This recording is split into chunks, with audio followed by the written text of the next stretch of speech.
While maximum coverage across phase 2 of voting. Remember, voting has begun in 88 constituencies spanned out across 13 states and union territories. It's a furious battle.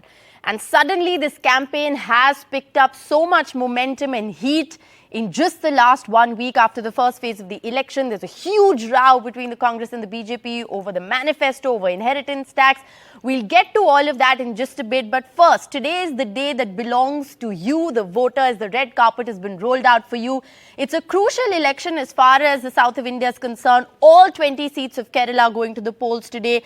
A large chunk of Karnataka as well. And then, of course, the Hindi heartland. Visuals of the Karnataka Chief Minister Pinarayi Vijayan there casting his vote. Let's go right across to Uma joining us live from Thiruvananthapuram. Uma, it's a high-stakes battle, between traditionally the UDF, LDF, of course. But it's going to be very interesting to see whether there can be any saffron headway in the state of Kerala. Yes, indeed. As you know, Kerala has never voted a BJP MP, and that is what Prime Minister Narendra Modi is hoping to reverse, should I say. He has famously said that we have come to a double-digit vote share, and we will now come to double-digit seats in Kerala. For a party that has never been able to win a seat, that is certainly a tall order. But Narendra Modi, as we know, does set his goals very, very high. But first, you must talk about the voter enthusiasm. I mean, while in the first phase, the headlines were all about the voter enthusiasm being rather, should I say, it was a damn squib in the kind of numbers that turned out. But Kerala certainly looks very promising, even otherwise has had a record of high voting percentages.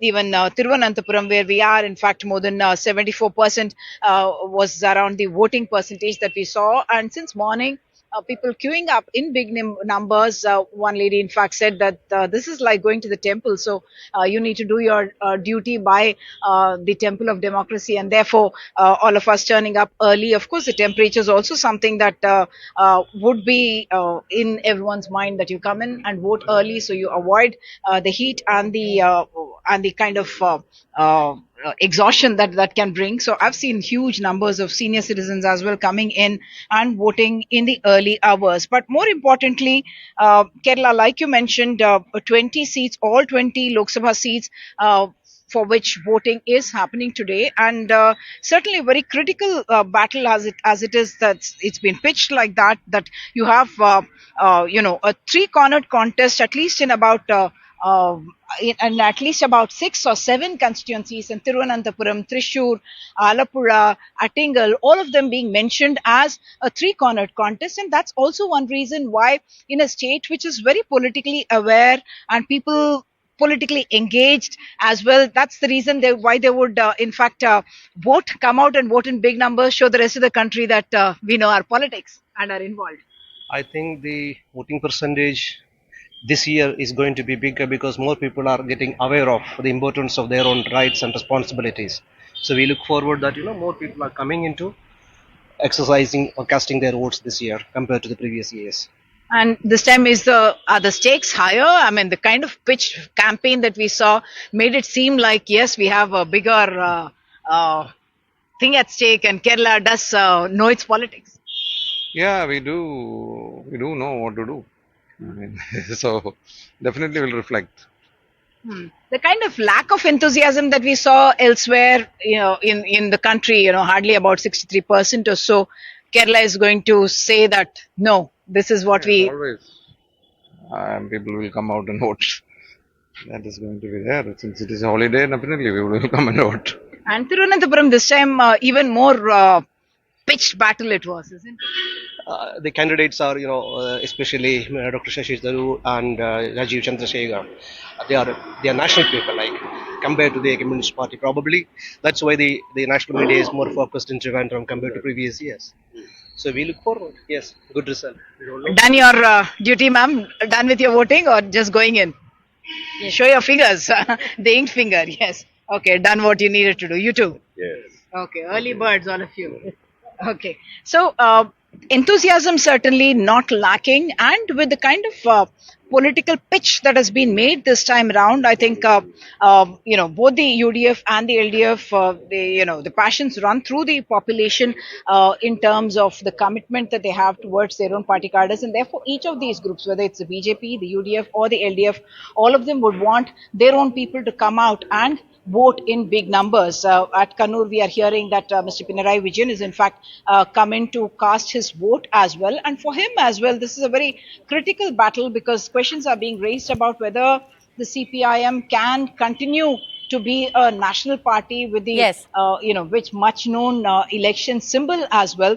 And what I must also point out is that the kind of campaign lines that have been used, while nationally the debate was about how come it is the Congress and the LDF, UDF and the LDF are fighting here while they are part of the Indie Alliance. Otherwise, here in fact the UDF is given a line says "Madhyai," which really means enough. Enough is, it's enough. Right. That's what they are trying to say in a Kerala, where of course the Pinarayi Vijayan government very much there, and there the Yes. chief minister, in fact, I'm told has just cast his vote and yes. will We be saw out those- in a short while. But Rajiv Chandrasekhar on the other side, he is talking about that work will begin now, meaning to say that nothing has happened Yes. for the last 3 terms or earlier. That's what he would try to suggest, and his profile is also something that has caught the attention of several segments of the population here in Thiruvananthapuram. Of course, Prime Minister coming more than half a dozen times Yes. is also something that certainly created that momentum for this election. Well, there's definitely been a big push, Uma, as you've been reporting, even across Andhra, Telangana, and of course Kerala, as far as the BJP is concerned. Rahul Gandhi, of course, also in the fray. How can we not talk about that when we're focusing on Kerala? Wayanad is going to be very interesting to see. It's a three-cornered fight. Is it going to be as easy for Rahul Gandhi as it was last time around? Many think not. But we'll know all of that in June. But, we also have, like I said, we're getting you a 360-degree view of the election. Pratibha joining us from a crucial Bangalore South constituency. And we have Prabhakar joining us from Purnia in Bihar, 5 seats in Bihar, also seeing the polls today. Pratibha, if I can come to you first. The BJP, of course, is going to try and repeat its performance of the last election. 25 out of 28 seats. It was a near sweep for the BJP in the last election. This time around, having lost the state elections, there's been a more concerted push because the BJP is not as confident as they were last time around. You're in Bangalore South, which is, of course, a key constituency. There are a lot of star candidates in the fray, but today is about the voter. So what are the key issues that dominate the election as far as Karnataka is concerned? We are talking of over 200 candidates in the fray as 14 constituencies in Karnataka goes to polls in this particular election, in this particular phase. And we are also talking of over 2 crore voters in the fray here. And I have with me some of the early birds who have already lined up because they want to really beat the heat. And most of them have lined up to cast their vote in the Bengaluru South constituency, like you pointed out, which is one of the high-profile constituencies here as far as this election is concerned. We have 2 main candidates here. One is the firebrand leader of the BJP, Tejasvi Surya, who will be contesting against the Congress's Soumya Reddy, who's also the daughter of sitting minister in Karnataka. So, what are the key issues that you have in mind when you come to vote here? 2 things. One is a safe nation, undoubtedly. And second is there's a constituency which is highly neglected, which is called the taxpayers constituency. I think all the salaried taxpayers who are, the tax-deducted sources of completely neglected constituency. I hope whoever forms the government will be more practical, pragmatic to this constituency and better policies making the middle class and the upper middle class lives better. While local issues dominate the assembly election, policies of a larger national platform kind of dominate the Lok Sabha election here. And most of them, in fact, this particular constituency, especially the Jayanagar and Baswangudi area, is considered to be home to a lot of senior citizens and is also considered to be one of the older Bengaluru areas. In fact, I have with me one person who has come all the way here. Yeah. It is my duty. What is your message to all the young voters here? Because Bengaluru is always known for its voter apathy. What is your message to change that? It is our right. It is a sort of a birthright. So we have to elect and select the good parliamentarian. The state election and the MP elections are two different things. Many of the people, they don't know the difference between the local election and the MP election. For how long have you been coming to vote out here? And despite all the difficulties, what are the challenges that you face when you head into a polling booth? No, it is as I said, it is the right and my duty. So that elect and select a good parliamentarian, so that our country can go in the right path.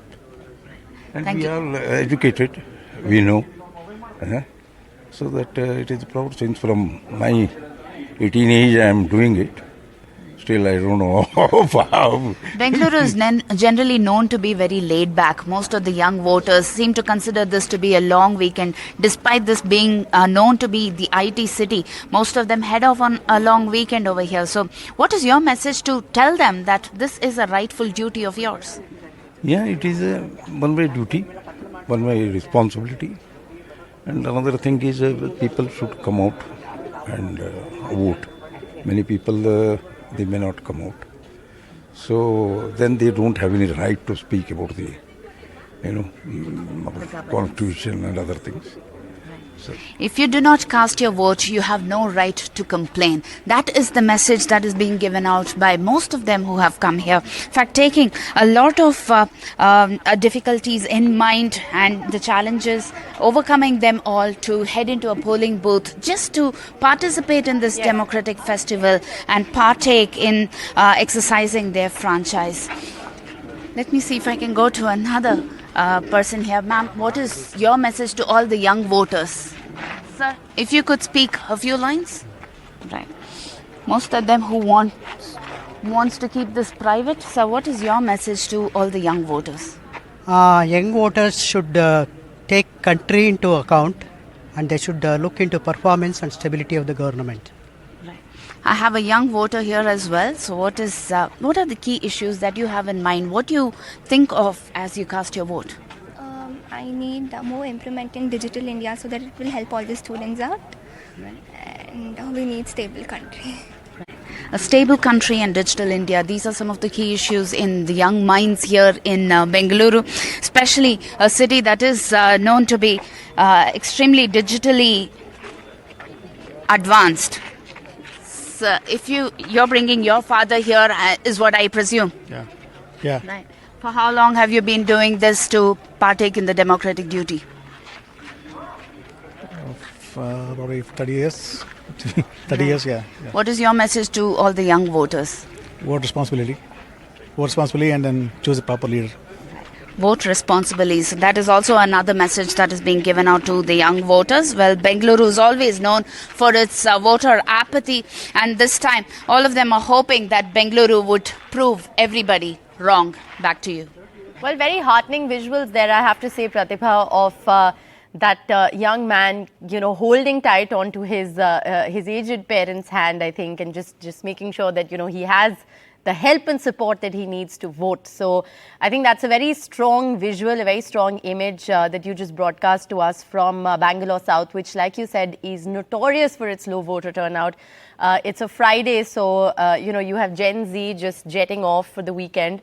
But don't do that. It's your right, it's your privilege, and you must absolutely exercise it. So come out and vote. We really hope that that's the case. But we've kept Prabhakar waiting for a while. I want to go across to Bihar now. Prabhakar, the mercury is soaring, as is the political temperature in Purnia. It's going to be a very interesting contest. Of the 5 seats, I think, that are going to the polls in Bihar, Purnia is perhaps the most interesting, because is Pappu Yadav going to emerge as king? Is he going to emerge as kingmaker? How has his entry in as an independent into this election just completely made this an unpredictable battle? Break it down for us, what's happening in Purnia. Yeah, very true, and also a dampener because Pappu Yadav is an independent candidate in the fray. Now, the entire media, everybody is talking about him. Nobody is talking about the NDA candidates in fray or the India Alliance candidate fray. So he has made Purnia the hot seat of this entire second phase as far as the Bihar is concerned. And this is, remember, the Kosi Simanchal region of Bihar. Pappu Yadav is a son of a soil out here. He hails from Purnia, though he does his politics across Bihar. But Purnia has been his political breeding ground. This is where he has started his political career, and he's a strong contender in the fray. So we don't know what the results would be, but he has certainly made this entire contest very, very interesting. And there's a polling station where I'm standing right now. You can see behind me the long queues. This is where Pappu Yadav would be casting his vote. He would be coming here in half an hour, we are told, and he would be casting his vote. Remember, this is the Kosi and the Simanchal region of Bihar. This region has the minority population, the high minority population, especially the districts of Purnia, Aradia, Kishanganj and Katihar. They have high Muslim population. That's the reason when you talk about the politics out here, it's the minority politics actually which plays a very important role. So Pappu Yadav will have to break all barriers and kind of if he has to secure victory from here. And remember, we have seen a very comforting visual from Purnia, from across the polling stations. People were queuing here since 6 in the morning, an hour before the polling actually started. But the real dampener could be the soaring temperature. If the temperature rises, that could actually dampen the spirit of these people. Though the administration has made adequate arrangements around here, there are shades, there are tents around here. But still, people are preferring to come in the morning and cast their votes. We have our voters lined up here. So just to get a sense of what actually I'm going to, they have in their mind. just for a moment, I apologize. I'm going to interrupt you for just a moment. I'm going to come right back to you. I just want to apprise our viewers of the live shots we're seeing on our screens at the moment. Chief Minister of Kerala, Pinarayi Vijayan, is voting, as is the Finance Minister of the country, Nirmala Sitharaman. Live visuals that we are getting of our politicians who've come out early this morning to vote. Important message being sent out. But Prabhakar, back to you, because you're making a very important point as far as the weather is concerned. And believe me, this election, we've talked about the politics, about the candidates, but we absolutely have to talk about the weather because it is playing dampener, isn't it? Long queues behind you right now, but you're saying it's becoming hotter as the day progresses, and that's likely to play dampener. Please do go ahead and get us a sense of what the voters are saying. Yeah, exactly the reason why Election Commission has actually changed the timing as well. Remember, the polling was from 7 to 4 a.m. That was the initial poll timing. Now what they have done is they have extended that 4 p.m. barrier to 6 p.m. in some of the areas, especially in the areas like the constituencies like Banka today, because then people can actually come out and vote rather than preferring not to vote because of the soaring temperature. It's almost 8:30 now. The temperature is tolerable, but what we have been seeing in Purnia for last few days, we are parked here, as the sun rises, as it would be around 10ish, it would be very hot. It would be very hot. It would be difficult for anybody actually to stand in the queue here. आप लोग जो सुबह निकल के आए हैं, तो क्या मतलब क्योंकि गर्मी बढ़ने से पहले आप चाह रहे हैं कि हाँ सर, लेट से आएंगे तो ज़्यादा गर्मी का करना पड़ेगा। ये बताइए, आप किसको वोट देना चाहते हैं वो तो हम जानना नहीं चाहते। हम बताइए कि आप जब वोट देते हैं तो मुद्दा क्या होता है आपके दिमाग में, आप क्या सोच के वोट डालते हैं? राष्ट्र की प्रगति और राष्ट्र की सुरक्षा। राष्ट्र की प्रगति और आपको जो यहाँ के जो लोकल मुद्दे होते हैं, आपके यहाँ एक बड़े इंटरेस्टिंग कैंडिडेट हैं पप्पू यादव, वो भी मैदान में। आप जब वोट डालते हैं तो आपके दिमाग में क्या होता है? दिल्ली देखते हैं, पटना देखते हैं, कैंडिडेट देखते हैं? विकास पर चलते हैं, जो दोनों जगह विकास हो वही सर्वोत्तम। आप बताइए। यादव नहीं आना ही एनडीए का सरकार है, सरकार बनाना चाहिए देश के हित में। आप बताइए, आप क्या सोच के वोट डालते हैं? एजेंडा क्या होता है आपका? मेरा यही है कि बस ऊपर ठीक रहे वही।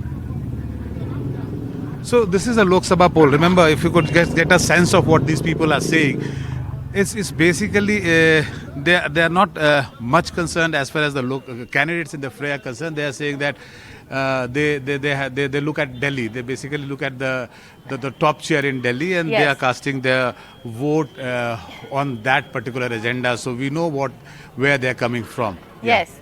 It's interesting because the local face, I think you were trying to get in that question of how much the local face is really going to matter, and the answer that you got from the handful of voters that you've spoken to is very clear. Rashtra ki suraksha and development. So, those are issues that are top of mind. They are perhaps not looking at Purnia, but looking at what's going to happen in Delhi. Interesting. Bihar is always a fascinating contest. Simanchal, Bhagalpur, Banka, these are key areas, 5 seats that are seeing the polls today. We have Ratnadeep joining us from Nagaon as well. Before I get a sense, Ratnadeep, from you, I just want to very quickly play out for our viewers what the finance minister has said. She's just cast her vote. Let's listen in. And they've seen last 10 years. Last 10 years is performance of this government is definitely in the minds of the people, and therefore I think that will be the one with which they've come to the booth. You can see the enthusiasm. Senior citizens in particular, I'm very grateful, have just come out of their homes and they are in long queues. They are not grudging. They are not saying, oh, it's taking too long. They are there. And some of them, I know the Election Commission, in fact, I'm grateful to the Election Commission. Election Commission has made a provision that they can vote from home. But despite that, inclusive of my parents, despite that, many senior citizens have chosen to come and be here, feel the pulse and cast their vote. I welcome that. I was also very happy to see a lot of one-time voters, the first-time voters, first-time voters who were here. I stood with them, had some pictures clicked. The enthusiasm among the senior citizens and enthusiasm among the young, the first-time voters, is very encouraging. Ma'am, Bengaluru South historically has had an abysmal. All right, so that was the finance minister of the country casting her vote in Bangalore, urging, of course, first-time voters, young voters to come out and vote. She said she's reached out to them through the course of her campaign as well. That's another message that is coming out to the typically urban, apathetic constituencies of Bangalore South, which is, of course, which has seen an abysmal voter turnout even the last time around to come out and vote. The Prime Minister also tweeted this morning in different languages urging people to come out and vote. Remember, phase 1 saw an abysmally low voter turnout. It was 4% lower than last year's average. That's a low voter turnout by all standards. So, Ratnadeep live with us from Nagaon and Saurabh Gupta joining us live from Balurghat in West Bengal. Ratnadeep, it's over to you. What is the sense that you're getting? What is the mood of the voters on the ground? Of course, it's not just Assam, but there's also voting underway in Manipur and Tripura. Get us the big picture. That's right. A very good morning to all our viewers. In fact, I'm coming to you from Deohal, which is in Morigaon district, part of Nagaon constituency, a hot seat. Remember, in Northeast, there are 7 seats where polling is taking place today in this phase 2, where there are 5 seats in Assam. And among these 7 seats, there is only 1 seat which is with the Congress, and this is this Nagaon seat. And right from the morning, we saw right from Nagaon to those visuals which came to us from Tripura East constituency. People have turned out in large number right from 5 a.m. because the mercury in Northeast is also high few notches than what it used to be at this hours, and therefore you can see women have turned out in large number. The umbrellas are out, but their spirit is high. In the first phase also we saw, particularly in Assam and in Tripura, a large turnout. There is a lot in stake in these constituencies, particularly because out of these 5 constituencies in Assam, you have 4 of them with the BJP. Also, if you leave out the tribal reserve Difu seat, which is going to poll, all the other seats have a very huge Muslim voter population, and this time the BJP, particularly Chief Minister Himanta Biswa Sharma, had tried to reach out to Muslim voters, and whether that translates into vote or not is something to be seen. But here there is a tough battle. We'll talk to some of the women voters who have turned out early morning. आप लोग सुबह आए हैं आज और बहुत लोग छतरी लेके आए हैं, अम्ब्रेलाज. मूड कैसा है? और सुबह सुबह बहुत लंबी कतार देख रहा हूँ मैं, यहाँ से एकदम हाईवे तक 1 किलोमीटर लंबा कतार है वोटर का. हाँ, जो भी है हमारा सरकार है, इसलिए वोट देने के लिए आई हूँ. और सरकार ने बहुत सारा काम किया है. हमारा बीजेपी सरकार ने बहुत क्या बोलते हैं, मोदी सरकार ने बहुत सारा काम किया है. अगर नौगांव ये जो कॉन्स्टिट्यूंसी इसकी बात करें तो यहाँ पे कांग्रेस और बीजेपी के एक टक्कर भी है. आप लोग कह रहे हैं सरकार अच्छा काम कर रहे हैं, मगर जो एमपी है उन्होंने भी काम करने की कोशिश की है, तो कैसे देखते हैं इस फाइट को? हाँ, बहुत बहुत काम किया है, बहुत उन्नति किया है.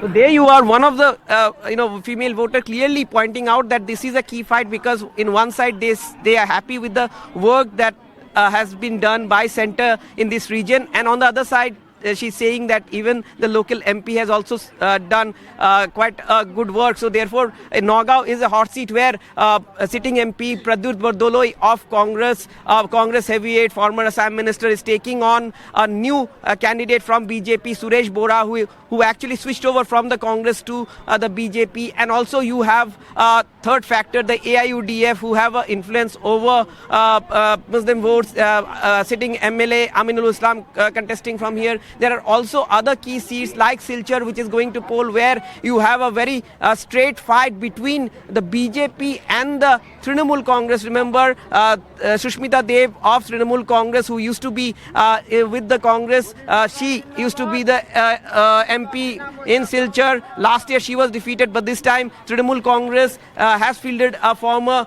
MP, Radhesham Biswas, there, and in fact, Mamata Banerjee, Amit Shah, both campaigned in Silchar, so that is another hot seat. You have seats like Darang Udalguri, where you have a Muslim majority, but a seat with the BJP. Also Karimganj, one seat which is a Muslim majority seat, but with the BJP, but where there is a tough fight. And also not to forget outer Manipur, parts of it going to polls. In fact, the Myanmar border and the Bangladesh border both have been sealed. We have played out those visuals, and this time you can see the mood here. People have turned out in large number early morning to avoid the heat, which because there is also absolutely. And given where you are, Ratnadeep, the temperature must already be soaring. I mean, it's 8:30 in the morning.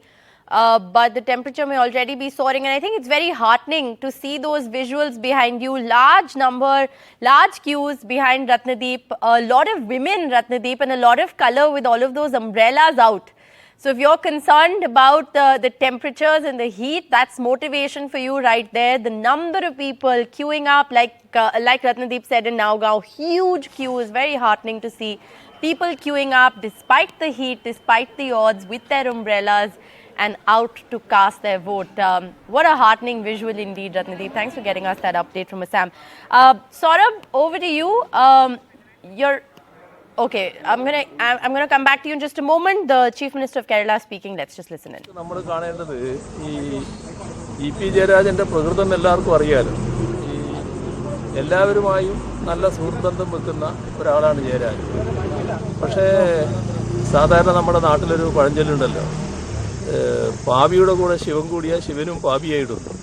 ഈ കൂട്ടുകെട്ടിൽ എപ്പോഴും ശ്രദ്ധിക്കണം. നമ്മുടെ നാട്ടിൽ ഉറക്കപ്പായെന്ന് എഴുന്നേൽക്കുമ്പോൾ തന്നെ ഇന്ന് ആരെയാണ് വഞ്ചിക്കേണ്ടത് എന്ന് ആലോചിച്ചുകൊണ്ട് ആ ഉറക്കു തെളിയുന്ന ആളുകളുണ്ട്. അത്തരം ആളുകളുമായി കൂട്ടുകെട്ട് അല്ലെങ്കിൽ All right, we'll try and get you an English translation of that in just a moment. Or if he speaks in English, we'll go back to that. I'm afraid I have no idea what he's just said. But let's go across to Saurabh, who's joining us live from Balurghat, which is, of course, one of the key constituencies, Saurabh, to watch out for. The BJP state president there in the fray, taking on a senior minister. It's a high-profile constituency, but 3 seats in Bengal, seeing the polls today. What's the mood on the ground? Well, voters have been coming in since early morning. In fact, we spoke to them, most of them coming in early because the temperature will go well above 40 once it's afternoon. And therefore, people want to finish voting early. We are at the booth where Shukanta Mujumdar himself will be voting. In fact, his mother has come to vote here a short while ago. And this is, of course, a constituency that is high profile, like I said, because not only is the state BJP president contesting here, but also the person opposing him or the person opposite him is a senior minister of the Trinamool Congress, Biplab Moitra, who's also there. Some sporadic incidents have been reported to the Election Commission from certain areas, and these are, of course, reports that we're getting at this point. But nothing, so far, at least in terms of, violence, we haven't really heard anything yet. But again, some areas could see some, violence, which is why you will see these candidates also out on the field from a short while from now. But Balurghat is one seat. Then you have Raiganj. Raiganj is interesting. The BJP has changed its candidate. Debashri Chaudhary, the minister, has been moved to Kolkata, and also we have, others who are contesting there for a Congress candidate. Dada, সকাল সকাল vote দিতে এসেছেন কেন? আমি প্রতিবারই সকাল সকালই দিই। গরম নিয়ে কি একটা চিন্তা আছে? গরমের জন্য অবশ্যই চিন্তা, গরম প্রচণ্ড গরম, এই গরমের মধ্যে মানে রৌদ্রে দাঁড়ায় থাকা মুশকিল, তাই তাড়াতাড়ি চলে আসছে। What he's saying is that it's very difficult to stand in this heat. It's like I said, it's about 40 degrees, and therefore he's come early to vote. আপনারা কি সেই কারণ ভোট দেওয়ার সকালে? হ্যাঁ হ্যাঁ, সেই কারণ, গরমের জন্যই সকালে আসছি, গরমের জন্য। So again, he's also saying that because of the heat that will pick up in the afternoon, they're all come out early. Then you also have, like I said, two seats, Raiganj and Darjeeling. And Raiganj and Darjeeling are also seats that are important because remember, Darjeeling has a sentiment of Gorkha land. There is also 11 Gorkha communities. Even we are seeing that people who are coming in to vote at this point, people who have certain mobility issues or they're all coming in to vote, and that's important because we are showing you pictures in Bengal. The voting percentage always important, and Bengal does have a good voting percentage when compared to other places, and one hopes that will be the trend this time as well. Well, absolutely, and like you said, it's a high stakes battle, and I think you have sent us that interview with Sukanta as well, which we'll play out for our viewers in just a bit. But let's just get our viewers a sense of what's happening elsewhere. So from the politically charged up West Bengal to the all-important Uttar Pradesh, Vedant joins us live from Gautam Budh Nagar or Noida. We also have Nishta Gautam, senior journalist, with us in the studio. Thanks very much for being with us. I'm going to come to you in just a moment. Vedant, to you first. 8 of the 80 seats in Uttar Pradesh are seeing polls today. Noida or Gautam Budh Nagar, where you are, many would say, is a question of whether the BJP can retain the momentum. You have a MP who won last time around by, I think, over 2 lakh votes, and he's now seeking a third term. But a lot at stake in this entire western UP belt. It may not be as a foregone conclusion as Noida is elsewhere. Absolutely, Rishika. All 8 seats extremely interesting, from Aligarh, Amroha, Meerut, Mathura. All these very interesting seats, and this entire western UP belt. Remember, the BJP has really focused on, because remember, this time you have a third player, the BSP as well, going it alone and hoping for a consolidation of the Muslim and SC vote. So that is interesting how that plays out, and of course at the same time the BJP RLD alliance, how that plays out on the ground, the disillusionment of the Thakur. So that caste arithmetic extremely interesting. But where I am currently, Gautam Budh Nagar, high-profile constituency, because many would say that its proximity, Noida's proximity to the national capital is what makes it interesting, and it's the urban voters here who really have the key to the victory here in Noida. A lot of high-profile voters. You have ex-bureaucrats, lawyers, etc. will be casting their votes here. Let me get in a sense from some voters here, ma'am. Have you cast your vote? Yes, I have. Ma'am, what are some of the issues here? A lot of urban voters here, the high-rise issues of the home buyers. Those are some of the issues dominating the polls. But for you, as a woman voter in this urban center, what are some of the issues? Yes, so yes, for me, the most important would be security for the women, That's a major issue that needs to be addressed by the government.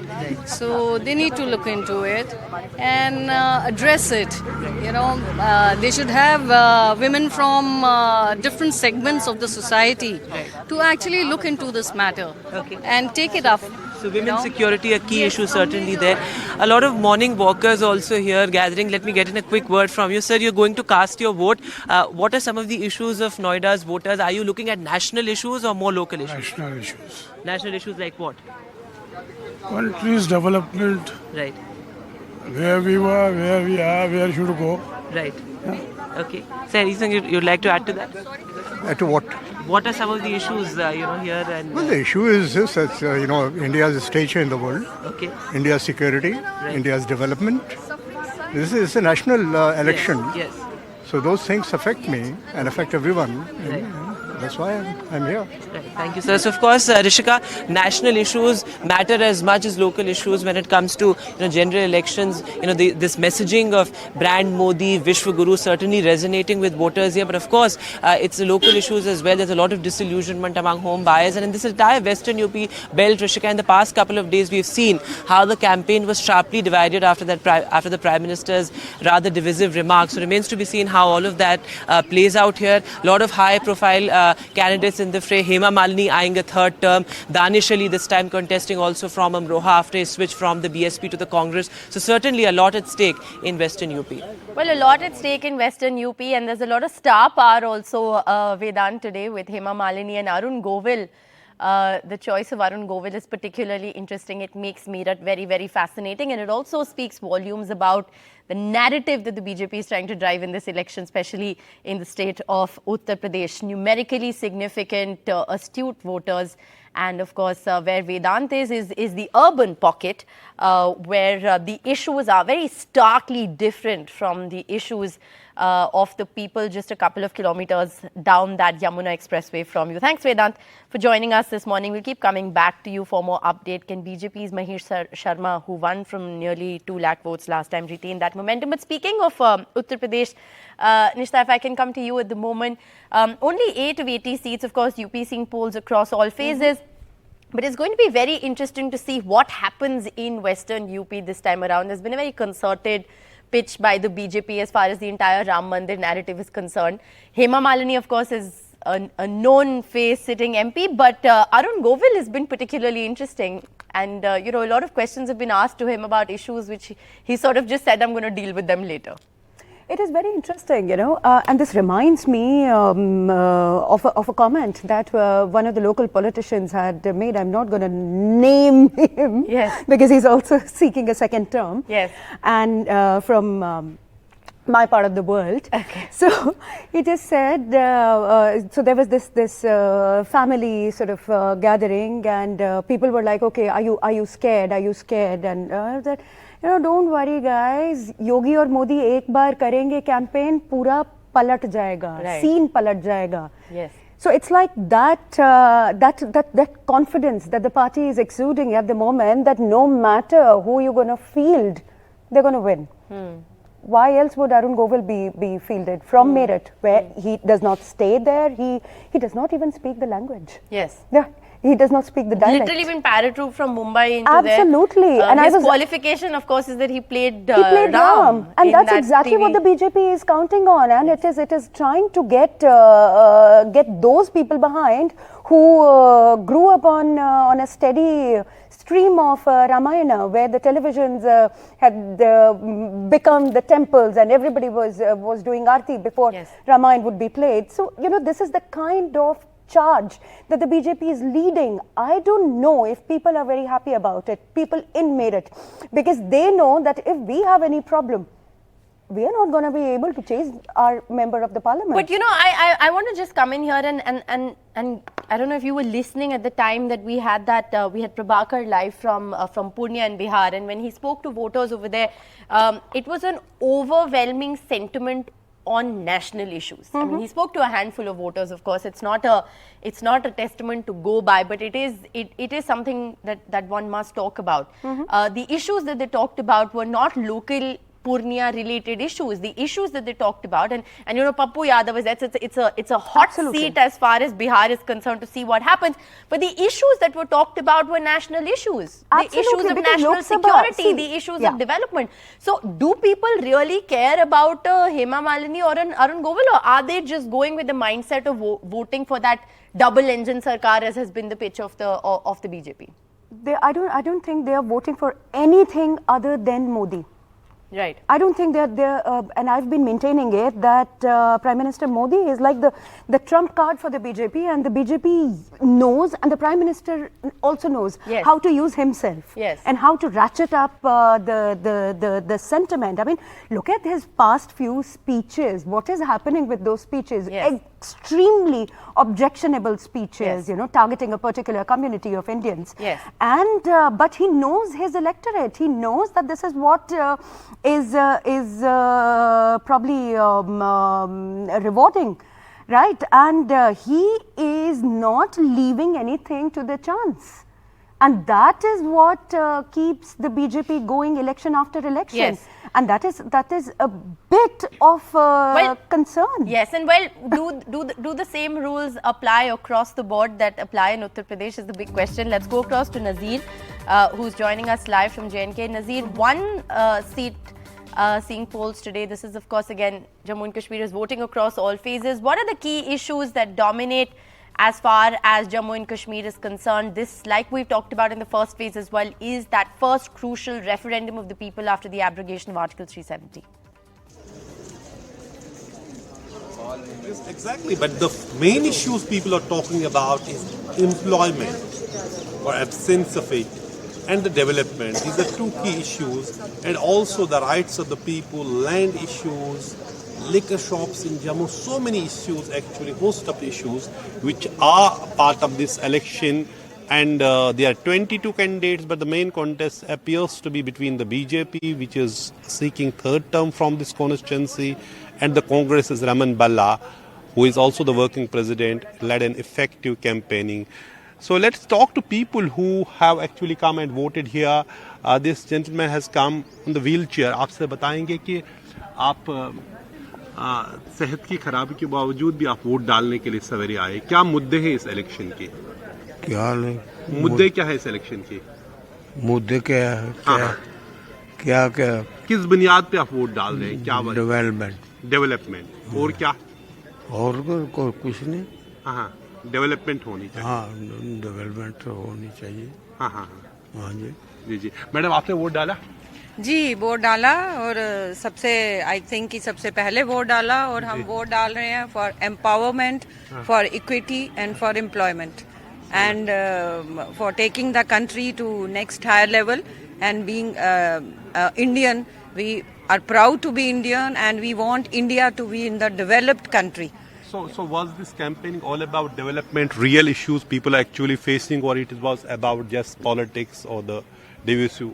No, it was about development, and it really uplifted the poor people and below poverty line people. They have got lot of benefits, and especially the farmers, the housewives, the widows, they have got lot of incentives, and ration to their home, silai machines and everything. This is for their upliftment. And recently we have seen people coming out of the home and voting for India, voting for developed India, which is the need of the hour.